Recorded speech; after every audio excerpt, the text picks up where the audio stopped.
ದೇವರ ಪರಿಶುದ್ಧ ನಾಮಕ್ಕೆ ಸ್ತೋತ್ರವಾಗಲಿ. ಮುಂಜಾನೆ ಸಮಯದಲ್ಲಿ ಮತ್ತೊಂದು ಆವರ್ತಿ ಕರ್ತನಾದ ಯೇಸುವಿನ ಮಧುರವಾದ ನಾಮದಲ್ಲಿ ನಿಮ್ಮೆಲ್ಲರಿಗೂ ವಂದನೆಗಳು ಮತ್ತು ಶುಭಗಳು. ಈ ಸಮಯದಲ್ಲಿ ಒಂದು ಕೀರ್ತನೆಯನ್ನು ನಾವು ಲಾಲಿಸೋಣ. ಕಣ್ಮಣಿ ಕಾಯುವ ದೇವ ನಿನ್ನ ಬಿಟ್ಟು ಹೋಗಲಾರೆ, ನೀನೊಬ್ಬನೇ ನನಗೆ ಎಲ್ಲರೂ. ಅಲ್ಪನಾದ ನನ್ನ ಮೇಲೆ ಅಧಿಕವಾಗಿ ಪ್ರೀತಿ ಮಾಡಿ ಪ್ರತಿದಿನ ಕಾಯುತ್ತಿರುವೆ. ನನ್ನ ಉಸಿರು ನೀನೇ ಯೇಸುವೆ, ನೀನೇ ನನ್ನ ಜೀವವೇ, ನೀನೇ ನನ್ನ ಯೇಸುವೆ. ನನ್ನ ಉಸಿರು ನೀನೇ ಯೇಸುವೆ, ನೀನೇ ನನ್ನ ಜೀವವೇ, ನೀನೇ ನನ್ನ ಯೇಸುವೆ. ನೀನೇ ಪರಿಶುದ್ಧ ಪರಿಶುದ್ಧನು, ನನ್ನ ಯೇಸುವೆ ಪರಿಶುದ್ಧನು. ತೆರೆದ ಹೃದಯದಿಂದ ಆರಾಧಿಸುವೆ, ನನ್ನ ಯೇಸುವೆ ಪರಿಶುದ್ಧನು. ನೀನೆ ಸಾಕು ಸಾಕು ನನಗೆ, ನಿನ್ನ ಪ್ರೀತಿ ಬೇಕು ನನಗೆ, ನಿನ್ನ ಮಹಿಮೆ ತಿಳಿಯಲೇ ನಿನ್ನ ಬಳಿಗೆ ಓಡಿ ಬಂದೆ. ನೀನೆ ಸಾಕು ಸಾಕು ನನಗೆ, ನಿನ್ನ ಪ್ರೀತಿ ಬೇಕು ನನಗೆ, ನಿನ್ನ ಮಹಿಮೆ ತಿಳಿಯಲೇ ನಿನ್ನ ಬಳಿಗೆ ಓಡಿ ಬಂದೆ. ರಕ್ಷಣೆಯ ನಿತ್ಯವೂ ನೀಡಿದೆ, ಧೂಳಲ್ಲಿದ್ದ ನನ್ನನು ಮೇಲೆ. ಬಹಳ ಮುಖ್ಯವಾದಂಥ ಒಂದು ಆಶೀರ್ವಾದದ ಕುರಿತಾಗಿ ನಾನು ಇವತ್ತು ನಿಮಗೆ ಬೋಧಿಸಲಿಕ್ಕೆ ಇಷ್ಟಪಡ್ತೇನೆ. ಈ ಕಾರ್ಯವು ಪ್ರತಿ ವಿಶ್ವಾಸಿಗಳು ಹೊಂದಲೇಬೇಕು. ನಾವು ಯೇಸು ಸ್ವಾಮಿ ನಂಬಿದ ಮೇಲೆ ಅನೇಕ ವಿಧವಾದಂತಹ ಆಶೀರ್ವಾದಗಳಿಗಾಗಿ ನಾವು ಜೀವಿಸ್ತಾ ಇರ್ತೇವೆ. ದೇವರೇ ನನಗೆ ಹಣವನ್ನು ಕೊಡು, ಆಸ್ತಿಯನ್ನು ಕೊಡು, ಕುಟುಂಬವನ್ನು ಆಶೀರ್ವಾದ ಮಾಡು, ಮನೆಯನ್ನು ಕೊಡು, ಮಕ್ಕಳಿಗೆ ಭವಿಷ್ಯ, ವಿದ್ಯಾಭ್ಯಾಸ, ಈಗ ಅನೇಕವಾದಂತಹ ಆಶೀರ್ವಾದಗಳಿಗಾಗಿ ನಾವು ಪ್ರಾರ್ಥನೆ ಮಾಡ್ತಾ ಇರ್ತೇವೆ. ಅದೆಲ್ಲವೂ ಒಳ್ಳೆಯದೇ. ದೇವರು ಅದೆಲ್ಲವನ್ನು ತನ್ನ ಪ್ರಿಯರಿಗೆ ಖಂಡಿತವಾಗಿ ದೇವರು ಕೊಟ್ಟು ನಡೆಸಲಿಕ್ಕೆ ಆತನ ಶಕ್ತನಾಗಿದ್ದಾನೆ. ಆದರೆ ಇವತ್ತು ನಮ್ಮ ಪ್ರಾರ್ಥನೆ ಒಂದು ವಿಶೇಷವಾದ ಆಶೀರ್ವಾದಕ್ಕಾಗಿ ಇರಬೇಕೆಂಬುದಾಗಿ ನಾನು ನಿಮ್ಮಲ್ಲಿ ಮನವಿ ಮಾಡ್ತಾ ಇದ್ದೇನೆ. ಇದು ಯಾಕಂದ್ರೆ ಪ್ರತಿ ವಿಶ್ವಾಸಿಗಳಿಗೆ ಬಹಳ ಅವಶ್ಯಕರವಾದಂತಹ ಒಂದು ಪ್ರಾರ್ಥನೆ, ಅವಶ್ಯಕರವಾದಂತಹ ಒಂದು ಕಾರ್ಯವಾಗಿದೆ. ಅದು ಏನಪ್ಪಾ ಅಂದ್ರೆ, ದೇವಚಂದ್ರಾಗಿರುವಂತ ನಾವು ಈ ಭೂಮಿ ಮೇಲೆ ಜೀವಿಸುವಾಗ, ದೇವರ ಮಕ್ಕಳಾಗಿ ಜೀವಿಸುವಾಗ ನಾವು ಒಂದೊಂದು ದಿನವೂ ಹೊಸ ಬಲವನ್ನು ಹೊಂದಬೇಕು. ಆತ್ಮೀಯವಾಗಿ ನಾವು ಹೊಸ ಬಲವನ್ನು ಹೊಂದಬೇಕು. We should renew in new strength ಅಂತ ಹೇಳಿ. ಸೊ ಇವತ್ತಿನ ಒಂದು ಸಂದೇಶ ಏನಂದ್ರೆ ಹೊಸ ಬಲ, ನೂತನ ಬಲ, ಹೆಚ್ಚಾದ ಬಲ. ಇದರ ಕುರಿತಾಗಿ ನಾವು ಧ್ಯಾನ ಮಾಡೋಣ. ದೇವ ಮಕ್ಕಳಾಗಿರುವಂತ ನಾವು ಬೆಳೀತಾ ಬೆಳೀತಾ ಬೆಳೀತಾ ಯೇಸು ಕ್ರಿಸ್ತನೊಂದಿಗೆ ಬೆಳೆಯುವಾಗ ನಾವು ಆತ್ಮೀಯವಾಗಿ ಬಲದಲ್ಲಿ ಬಲದಲ್ಲಿ ಬಲದಲ್ಲಿ ಬೆಳೀಬೇಕು ಹೊತ್ತು ನಾವು ಕಡಿಮೆ ಆಗಬಾರದು. ದೇವರು ಅದನ್ನೇ ಎದುರು ನೋಡ್ತಾ ಇದ್ದಾರೆ. ದೇವರು ಅದನ್ನೇ ನಮಗೆ ಬೋಧಿಸ್ತಾ ಇದ್ದಾರೆ. ದೇವ ಮಕ್ಕಳಾಗಿರುವಂತ ನಾವು ಬೆಳೀತಾ ಬೆಳೀತಾ ಬೆಳೀತಾ ಬಲ ಹೊಂದಬೇಕು. ನೋಡಿ, ಒಂದು ಮಗು ಹುಟ್ಟಿದಾಗ ಅದಕ್ಕೆ ಏನೋ ಬಲ ಇರೋದಿಲ್ಲ.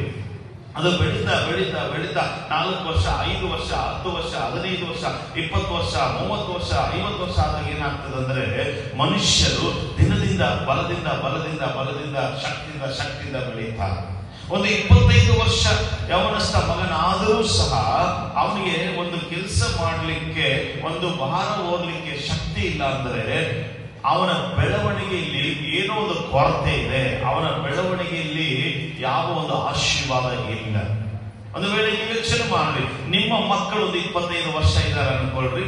25 ವರ್ಷದ ಯವನಸ್ಥ ಮಕ್ಕಳು ನಿಮಗೆ ಇರುವಾಗ ಅವರು ತಮ್ಮ ಕೆಲಸ ಕಾರ್ಯಗಳನ್ನು ಅಥವಾ ಮನೆ ಕೆಲಸಗಳನ್ನು ಅಥವಾ ಮನೆ ಜವಾಬ್ದಾರಿಗಳನ್ನು, ಮನೆಯಲ್ಲಿ ಮಾಡಬೇಕಾದಂತಹ ಕಾರ್ಯಗಳನ್ನು ನಿರ್ವಹಿಸದೆ ಹೋದಾಗ, ಅವರಿಗೆ ಮಾಡ್ಲಿಕ್ಕೆ ಆಗದೆ ಇರುವಾಗ, ಅವರಿಗೆ ಒಂದು ಮಾರ್ಕೆಟ್ಗೆ ಹೋಗಿ ಒಂದು ರೇಷನ್ ತರಲಿಕ್ಕೆ ಅಥವಾ ಒಂದು ಮನೆಯಲ್ಲಿರುವಂತಹ ಒಂದು ಸಿಲಿಂಡರ್ ಎತ್ತಿರ್ಲಿಕ್ಕೆ ಅಥವಾ ಒಂದು ಅಕ್ಕಿ ಚೀಲ ಎತ್ತಿರ್ಲಿಕ್ಕೆ ಅವರಿಂದ ಆಗದೆ ಇರುವಾಗ ನೀವೇನ್ ಮಾಡ್ತೀರಿ? ನಿಮ್ಮ ಮಕ್ಕಳ ವಿಷಯದಲ್ಲಿ ನೀವು ಬೇಸರ ಆಗ್ತೀರಿ. ನಿಮ್ಮ ಮಕ್ಕಳ ವಿಷಯದಲ್ಲಿ ನೀವು ಬಹಳ ಕುಗ್ಗಿ ಹೋಗ್ತೀರ. ಅಯ್ಯೋ, ನನ್ನ ಮಗನು 25 ವರ್ಷದ ಯವನಸ್ಥನಾಗಿದ್ದಾನೆ, ಒಂದು 5 kg ಅಕ್ಕಿಯನ್ನು ಎತ್ತಿಡಕ್ಕಾಗ್ತಾ ಇಲ್ಲ. ನನ್ನ 25 ವರ್ಷದ ಮಗನ ಒಂದು ಸಿಲಿಂಡರ್ ಎತ್ತಿ ಇಡ್ಲಿಕ್ಕೆ ಆಗ್ತಾ ಇಲ್ಲ. ಏನಾದ್ರೂ ಮಾರ್ಕೆಟ್ಗೆ ಹೋಗಿ ಏನಾದ್ರೂ ತೆಗೆದುಕೊಂಡು ಬಾ ಅಂದ್ರೆ ಆಗ್ತಾ ಇಲ್ಲ ಅಂತೇಳಿ ನೀವು ದಿನದಿಂದ ಏನಾಗ್ತೀರ ಅಂದ್ರೆ ಬಹಳ ನೊಂದುಕೊಳ್ತೀರಿ. ನಿಮ್ಮ ಮಕ್ಕಳ ವಿಷಯದಲ್ಲಿ ನೀವು ಬಾಧೆ ಪಡ್ತೀರಿ. ನಿಮ್ಮ ಮಕ್ಕಳ ವಿಷಯದಲ್ಲಿ ಬಹಳ ಒಂದು ಅವಮಾನಕರವಾದಂತಹ ಒಂದು ಜೀವಿತವನ್ನು ನೀವು ಮಾಡುತ್ತೀರಿ. 25 ವರ್ಷದ ಮಗನು ಅವನು ಇನ್ನೂ ಹಾಲು ಕುಡ್ಕೊಂಡು, ಚಿಕ್ಕ ಮಕ್ಕಳಂಗೆ ಗೋಲಿ ಆಡ್ಕೊಂಡು, ಚಿಕ್ಕ ಮಕ್ಕಳಂಗೆ ಮನೆಯಲ್ಲಿ ತಿರುಗಾಡಿಕೊಂಡು ಅಮ್ಮನ ಮನೆಯಲ್ಲಿ ಮಲಗಿದರೆ ಯಾವ ತಂದೆ ತಾಯಿಗಳು ಇಷ್ಟಪಡುವುದಿಲ್ಲ. ಅಂತವರು ಆ ಮಕ್ಕಳ ವಿಷಯದಲ್ಲಿ ದಿನದಿಂದಲೂ ದೇವರೇ ಎಂತ ಕಾರ್ಯ ನನ್ನ ಜೀವನದಲ್ಲಿ ನಡೀತಂತೇಳಿ ಬಾಧೆ ಪಡ್ತಾರೆ. ನಿಮ್ಮ ಮಕ್ಕಳು ಬೆಳೀತಾ 7th 10th PUC degree master ಡಿಗ್ರಿಗಳು ಓದುತ್ತಾ, ಒಳ್ಳೆ ಜಾಬ್ ಮಾಡುತ್ತಾ, ಒಳ್ಳೆ ಒಂದು ಕಾರ್ಯಗಳು ಮಾಡ್ತಾ, ಕುಟುಂಬ ಜವಾಬ್ದಾರಿ ತೆಗೆದುಕೊಂಡಾಗ ತಂದೆ ತಾಯಿಗಳು ಮಕ್ಕಳ ವಿಷಯದಲ್ಲಿ ಬಹಳ ಖುಷಿ ಪಡ್ತಾರೆ, ಬಹಳ ಆನಂದ ಪಡ್ತಾರೆ, ಬಹಳ ಉಲ್ಲಾಸ ಪಡ್ತಾರೆ. ಇದೇ ಈ ಭೂಮಿಯ ಒಂದು ನೇಚರ್ ಆದಂತಹ ಒಂದು ಕಾರ್ಯ. ಬೇರೆ ರೀತಿಯಲ್ಲಿ ದೇವರ ಮಕ್ಕಳಾಗಿರುವಂತ ನಾವು ರಕ್ಷಣೆ ಒಂದು ದೀಕ್ಷಾಸ್ನಾನ ಮಾಡಿಸಿಕೊಂಡು ಕರ್ತನಾದ ಯೇಸು ನಂಬಿದ ಮೇಲೆ ಒಂದೊಂದು ದಿನವೂ ನಾವೇನು ಮಾಡಬೇಕಾಗಿದೆ ಅಂದ್ರೆ ಆತ್ಮೀಯವಾಗಿ ಬೆಳೆಯಬೇಕು, ಸ್ಪಿರಿಚುವಲ್ ಬೆಳೆಯಬೇಕು. ಆತ್ಮೀಯ ವರ, ಬಲ, ಅಭಿಷೇಕ, ಸುವಾರ್ತೆ, ಪ್ರಾರ್ಥನೆ, ವಾಕ್ಯ, ನಂಬಿಕೆ, ಕ್ರಿಸ್ತನಿಗಾಗಿರುವ ಜೀವಿತ, ಸಾಕ್ಷಿಯಾಗಿರುವ ಜೀವಿತ, ವಾಕ್ಯದ ಜ್ಞಾನದಲ್ಲಿ, ಸುವಾರ್ತೆ ಜ್ಞಾನದಲ್ಲಿ.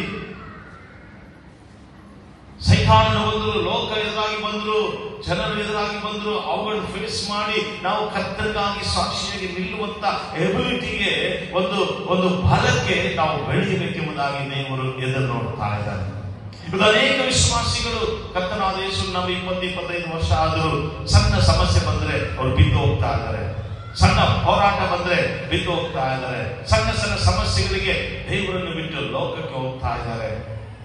ಸಣ್ಣ ಒಂದು ಪ್ರಾಬ್ಲಮ್ಗಳು, ಪರ್ಸಿಕ್ಯೂಷನ್ಸ್ ಬಂದಾಗ ದೇವರನ್ನು ಬಿಟ್ಟು ಅವರು ಹಿಂದಕ್ಕೆ ಹೋಗ್ತಾ ಇದ್ದಾರೆ. ಇದು ಒಂದು ನಿಶ್ವದ ಆತ್ಮೀಯ ಬೆಳವಣಿಗೆ ಅಲ್ಲ, ಆತ್ಮೀಯವಾದ ಒಂದು ಬಲದಲ್ಲಿರುವಂತಹ ಜೀವಿತ ಅಲ್ಲ. ಕರ್ತನಲ್ಲಿ ಪ್ರಿಯ ದೇವಚನವೇ, ಇವತ್ತು ಕರ್ತನಾದ ಯೇಸು ನಮ್ಮೊಂದಿಗೆ ಮಾತಾಡ್ತಿರುವಂತ ಮಾತೇನೆಂದ್ರೆ, ಪರಿಶುದ್ಧಾತ್ಮನು ನಮ್ಮನ್ನು ಎಚ್ಚರಪಡಿಸ್ತಿರುವಂತ ಮಾತೇನೆಂದ್ರೆ, ನಾವು ಆತ್ಮೀಯವಾಗಿ ಹೊಸ ಬಲವನ್ನು ಹೊಂದಬೇಕಾಗಿದೆ. ಆತ್ಮೀಯ ಜೀವಿತದಲ್ಲಿ ಬಲದಿಂದ ಬಲಕ್ಕೆ ನಾವು ಸಾಗಬೇಕಾಗಿದೆ. ಒಂದೊಂದು ದಿನವೂ ಆತ್ಮೀಯವಾಗಿ ನಾವು ಬಲದಿಂದ ಬಲಕ್ಕೆ, ఒక్కొక్క రోజు ఆత్మీయంగా మనం పెరగాలి, ఆత్మీయ బలంలో మనం పెరగాలి, ఆత్మీయ జీవితంలో మనం బలం పొందాలి. ಒಬ್ಬ ವಿಶ್ವಾಸಿ 1 ವರ್ಷ 2 ವರ್ಷ 3 ವರ್ಷ ಹಬ್ಬ ಬಂದ್ರೆ 3 ವರ್ಷದ ಒಳಗಡೆ ವಾಕ್ಯ ಅಂದ್ರೆ ಹಾಗೆ ಟಕ್ಕನೆ ಹೇಳ್ಬೇಕು. ಬೈಬಲ್ ಏನಿದ್ರು ಹೇಳ್ಬಿಡ್ಬೇಕು. ಪ್ರಾರ್ಥನೆ ಅಂದ್ರೆ ಅಷ್ಟು ಜೀವನದಲ್ಲಿ ಮಾಡಬೇಕು, ಉಪವಾಸ ಅಂದ್ರೆ ಅಷ್ಟು ಜೀವನದಲ್ಲಿ ಮಾಡಬೇಕು, ಸುವಾರ್ತೆ ಅಂದ್ರೆ ಓಡಿ ಹೋಗ್ತಾ ಇರಬೇಕು, ದೇವರಾತ್ಮನ ಫಲ ಅಭಿಷೇಕ ಅಂದ್ರೆ ಪೂರ್ತಿಯಾಗಿ ತುಂಬಿದವನಾಗಿರಬೇಕು.